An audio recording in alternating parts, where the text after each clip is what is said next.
السلام عليكم ورحمة الله الإخوان. بغيت نبارطاجي معكم واحد المشاكل. شحال ديال الناس اللي قالوا لي اخويا رشيد طرقنا لهذا المشكل اللي هو ديال محاولة السرقة ديال الدراجة النارية أو السرقة ديالها. قبل ما ندخلوا في التفاصيل اخوت، راه الناس اللي كتسرق ولا كتحاول تسرق بهذه الطريقة ديال كدير رجلك وكتدفع الكيدون وكتهرس داك اللوك، سواء راه باش ما نقولكش واحد الحق الصانيه الكونتاك ديالها ضعيف، راه صحيح راه الدراجات من الحجم ديال الاس اش ومن الحجم ديال الطيماكس وماطر كبار كتشوفوا في لي فيديوهات، واللي كذبني اللوح لي الفيديوهات ديال الماطر كبار كيتعنقروا، فهمت؟ اللي كيعتمد على اللوك ديال العنقره بوحدو فهو غلط، فهمت؟ هنا ان الشركه ديال الصانيه كنت تكلمت انا مع الناس اللي كانوا تمايا انهم رونفورساو هذاك اللاكس او هذاك المونطو اللي كيخرج باش كيشد في هذه السيبوره هذه ديال الحديد مفورسي باش ما يبقاش كيتهرس. ولكن بكثرش الضغط اللي ضغطت السيد على هذا السيبور اللي كتشوف فيها اللي على شكل ال مقلوبه، هذه راها دخلت لداخل بكثره داك الضغط، ورغم ذلك بقى داك اللوك مزير من الحديده، ما كيدور لا على اليمين لا على اليسار. يعني السيد ورك على الموتور، حاول يتم فيه السيد، يلاه واخدو من عندي مسكين غير هذه مده قليله، الموتور ما ضارب والو. كتشوفوا معايا الاخوان، الله يهديكم الدراري اللي كتحاولوا ترزيو واحد مسكين جمع 1000 ريال ب 100 درهم 150 درهم باش شرا واحد الدراجه الناريه باش كيخدم عليها، ولا باش كيوصل للوقت ديالو ولا الخدمه ديالو ولا العمل ديالو عفوا الوقت المحدد ديالو، فراه كدي واحد الاثم كبير. المونطو هو راه ما تهرش الخوت، ولكن ديك الفير بلا الغليظه راه اضطرت تدفع لقدام راسها، لان هذاك الضغط اللي ضغط برجلو على هذا الكيدون هو اللي خلى هذا الفير بلا تزيد لقدام.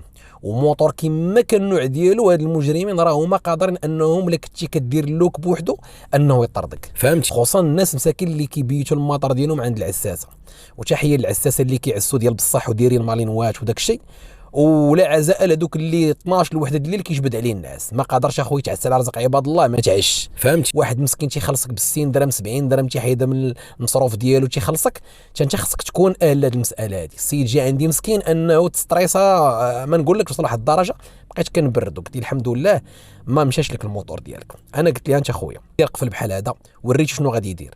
اللوك بوحدو ما خدامش، قفل بحال هذا الخوت، راه حتى لا بغى يجيب مع سيزي راه ما غيزعمش الشفار يبقى يدور بسيزي ديالو. تلاقاو صحاب الوقت فداك الوقيته كيدور بسيزي، اش كدير؟ فهمت؟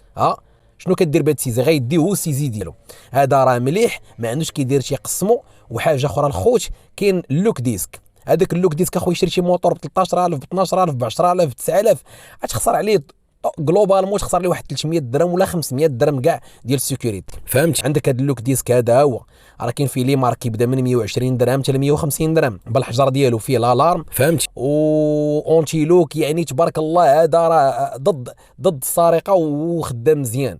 ان فوا غيقيسك الموتور ديالك غادي يبدي صوني. انا دابا غادي نجربوا لكم الاخوان وغتشوفوا قدامكم النتيجه بعينكم. كيلصق في الديسك بحال هكا، غتشوفوا الخوت انه راه خدام 100%. ان فوا كيحرك غير الموتور الشفار غادي يسمع غير المنبه غادي يعلق بحال هكا.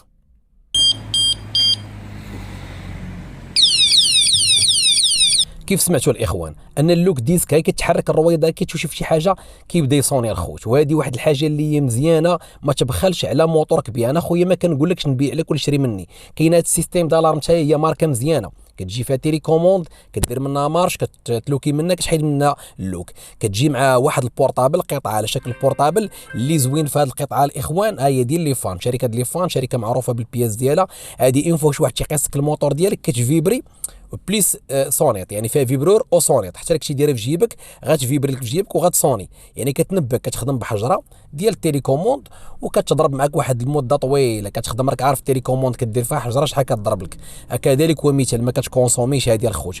وهذه راه فيها هذه بغيتي ديرها بغيتي تستغنى عليها، حيت هادشي اللي كاين في الاخرى كاين في الاخرى كدير منها امارش كتلوكي منها الاخرى. كذلك هو مثال، هاد البوطونه هذه كتلوكي منها، وهذه كتحيد من اللوك، وهذه دوبل كليك كدير منها امارش. الاخوان راه حاجه مزيانه، ما تبخلش على موتورك بهذه الاشياء. كاينه حاجه اخرى، كاين مثلا جهاز التعقب جي بي اس تركبو حتى هو الخوت. حتى لا افترضنا قاعد الشفار هز لك الموتور بالجمال بما حمل، دارك الموتور في هوندا ولا هزو، راه تقدر تعقب الموتور ديالك وتعرفوا فين كاين وتحطو في شي بلايصه اللي صعب عليه انه يعرف فين كاينه. هادو هما الحوايجات اللي كاين الخوت اللي نقدر ننصحك بهم. السيد انا جا عندي وبقى فيا مسكين ما قدرش يبدل حتى هاد الكونتاك هذا، ما عندوش مسكين الله يحسن العوان، الشهر باقي بعيد ولا اله الا الله. الشفار الله يرحم لكم الوالدين، اليوم الدنيا وغدا الاخره، هادشي راه ما دايمش. انا كنضر معاكم الخوت كاخوكم في الله، كنضر معاكم. عاودنا لي الفير بلا ديالنا قديتها لي بواحد الطريقه مزيانه، ولكن راه هذا الشيء راه ماشي هو اللي غادي يضبط الامور ديال السيد. والله الا السيد في الاخر ملي قال لي شحال اخويا رشيد حشمت كاع، بقيت شحال وانا كنفكر باش نقول له الثمن ديال الخدمه اللي خدمت لي ودريسيت لي هذا الشيء وقديت لي الامور كما كانت مضبوطه، لان الكونتاك ما بقاش طايح في داك الترو ديالو اللي كاين في الكاش كونتاكت. عوجوا لي داك الشيء، تقاتلوا معاه، ولكن ربي سبحانه وتعالى داك الشيء حلال. ها الكونتاكت دوريجين ديال السانيك غنركبوا لي. قال لي اخويا رشيد انا ما عنديش، راه الشهر باقي بعيد. حاول او اضطريت نصاوب ليه ديالو والريق ليه ديالو. يعني حنا اللي كنشوفوا حالات، راه داك الشيء اللي ما كنصوروش لكم راه لا يعد ولا يحصى. ما بغيتش نطرق في هذا الموضوع الاخوان، ولكن راه ليله يلا راه حشومه انك ترزي واحد مسكين تابعينه بزاف المصاريف وليدات الكرا كلشي كيجر. تقوا الله في عباد الله الخوت، خدموا على راسكم بعدو من الدرويش، ما تقربوش ليه، يكون غني ولا يكون درويش، يكون يهودي ولا يكون مسلم، ما تقربش ليه الرزق. راه اخي بحاجه وهو تسرق فلوس عباد الله ودي فلوس عباد الله، حل رزقك الخوت. ريقنا لي المسائل اخويا ومشى في خاطره مسكين، الموطور ما ضرب والو يحسرق. موطور ضارب شي 200 كيلومتر خوت، باقي حتى الفيدونج الاولى ما دارش، هي 204.3. والخوت راه الله يرحم لكم الوالدين. نصيحه غندير واحد الفيديو بعد الناس اللي كيشفروا، راه كاين واحد الحاجه تقدر تشارك معاه بلا ما تحس، غندير لكم فيديو عليها ان شاء الله. الخوت انا كنقول لكم تحيه لكم، والله يهديكم الشفاره.